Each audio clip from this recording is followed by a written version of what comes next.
जय श्री गणेश। नमस्कार। मैं आचार्य संजय द्विवेदी। मेरे समस्त प्रबुद्ध दर्शकों का मेरे चैनल पर हार्दिक स्वागत है। प्रिय दर्शकों, आज मैं शुक्राचार्य के राशि परिवर्तन प्रभाव को लेकर आपके सम्मुख उपस्थित हूँ। दैत्य गुरु 8 जून को अपनी राशि का परिवर्तन करके कर्क राशि में प्रवेश कर रहे हैं। ये एक विशेष परिवर्तन है क्योंकि शुक्राचार्य जब 8 जून को परिवर्तन करके कर्क राशि में पहुंचेंगे, वहां पर पहले से ही देवगुरु बृहस्पति का गोचर चल रहा है, जिसके कारण दो गुरुओं का महायोग महासंयोजन अद्भुत प्रभाव देने वाला है। प्रिय दर्शकों, यद्यपि शुक्राचार्य और गुरुदेव का मित्रवत भाव नहीं है, परंतु यहाँ पर समभाव में होकर ये एक दूसरे के गुणों को बढ़ाने वाला गोचर सिद्ध होने वाला है। अति महत्वपूर्ण, अति विशेष, अत्यंत लाभान्वित करने वाला ये गोचर सिद्ध हो रहा है। आज मैं सिंह राशि के लिए दैत्य गुरु शुक्राचार्य के इस राशि परिवर्तन का किस प्रकार का परिणाम प्राप्त होगा, सिंह राशि के जातकों में किस प्रकार का बदलाव आएगा, कितना लाभप्रद ये गोचर रहने वाला है, अथवा कहीं पर कोई समस्या है या अवरोध है तो उसका क्या निराकरण, संपूर्ण विश्लेषण मैं पूर्ण तर्क के साथ करने जा रहा हूं। प्रिय दर्शकों, इस राशि फल को आप अपने लग्न तथा राशि दोनों के अनुसार देख सकते हैं। अब सिंह राशि के लिए ये गोचर आपके द्वादश भाव में आरंभ हो रहा है। यद्यपि द्वादश भाव त्रिक भाव है, ये निर्बलता का भाव है, ये व्यय का भाव है, परंतु शुक्राचार्य को द्वादश का कार्यकत्व प्राप्त है। यहाँ पर ये बहुत अच्छा फल प्रदान करते हैं, अच्छे परिणामों की प्राप्ति कराते हैं। गुरुदेव बृहस्पति यहाँ पर जो गोचर कर रहे हैं वो भी यहाँ पर विपरीत राजयोग में है, जिसके कारण ये गोचर अत्यंत महत्वपूर्ण है, विशेष लाभदायी है। शुक्राचार्य सिंह राशि के लिए आपके कर्वेश तथा पराक्रमेश होकर गोचर कर रहे हैं। तो जब ये विशेष परिवर्तन है, शुक्राचार्य अपने कार्यकत्व के भाव में गए हैं, तो इस समय में शुक्राचार्य निश्चित रूप से आपके कार्य क्षेत्र में प्रगति कराएंगे। आपके परिश्रम में पहले से ज़्यादा प्रभाव आ जाएगा। जो आप परिश्रम करेंगे वो सही दिशा में करेंगे, क्योंकि गुरुदेव का भी प्रभाव है, तो विवेकशील कार्य होने वाला है। आप जो भी निर्णय लेंगे वो सकारात्मक होंगे। आपके कार्य क्षेत्र में आपके परिश्रम के द्वारा विशेष लाभ की स्थिति बन रही है, सफलता का योग बन रहा है। यहां पर वे जातक जो नौकरी के लिए प्रयत्न कर रहे हैं, प्रयास कर रहे हैं, लेकिन अभी सफलता नहीं मिल पा रही थी, लेकिन अब आपका प्रयास सफल होने वाला है।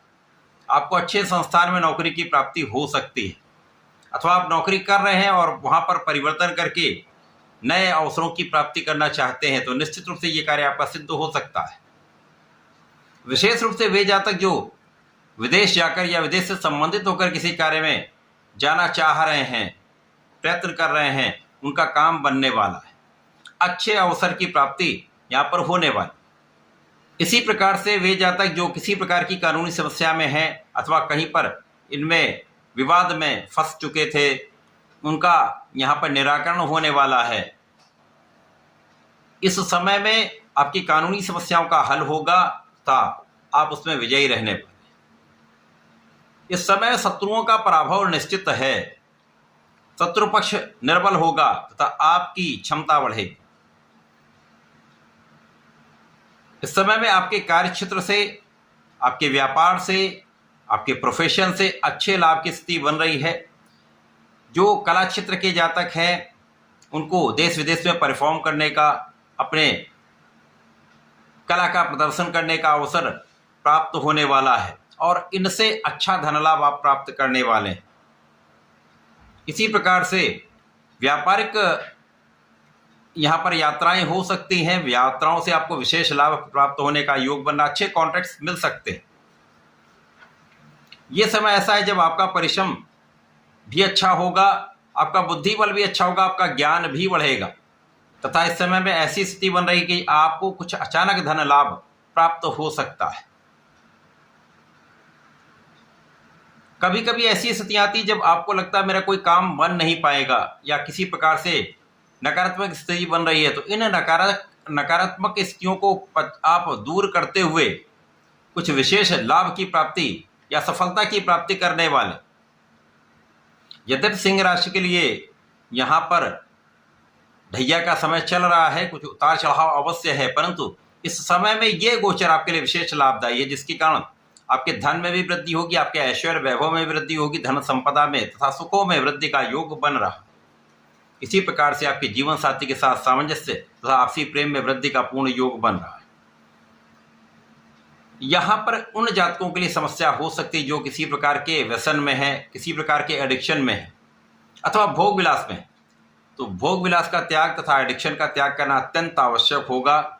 यदि आप इनसे दूर रहते तो किसी प्रकार के रोग से दूर रहेंगे, किसी प्रकार के विवाद से दूर रहेंगे तथा व्यय से दूर रहेंगे, क्योंकि इनके कारण अनावश्यक व्यय हो सकता है, अनावश्यक क्लेश हो सकता है। तो इनसे बचने की आवश्यकता होगी और इस समय में किसी भी स्त्री से विवाद ना हो, ऐसा प्रयत्न करें, क्योंकि किसी स्त्री के कारण, विवाद के कारण आप समस्या में आ सकते हैं। अतः उनसे दूरी बनाकर रखें। किसी भी ऐसे रिश्तेदार से दूरी बनाकर रखें जिनके कारण कुछ विवाद की संभावना बन सकती है। तो ये जो शुक्राचार्य का परिवर्तन है आपके द्वादश भाव में है, कुछ लाभ अवश्य दे रहा है, लेकिन कुछ सावधानियां भी यहाँ पर आपको रखनी होंगी। यहाँ पर आपके भाई बहनों का सहयोग मिलता है, लेकिन कुछ मतभेद भी होते हैं। और इस समय में कार्य क्षेत्र में यदि उच्चाधिकारियों के साथ आप बनाकर रखते हैं, किसी प्रकार के मतभेद में नहीं पड़ते हैं, सामंजस्य बनाकर चलते हैं, और यदि व्यापार करें तो व्यापार में आपके लोगों के साथ, जिनके साथ आप कार्य करते हैं, व्यापार करते हैं, अथवा अपने सहकर्मियों के साथ या आपके जो व्यापार में लोग काम करते हैं उनके साथ सामंजस्य बनाकर चलेंगे तो बड़ी समस्या का योग नहीं बनेगा।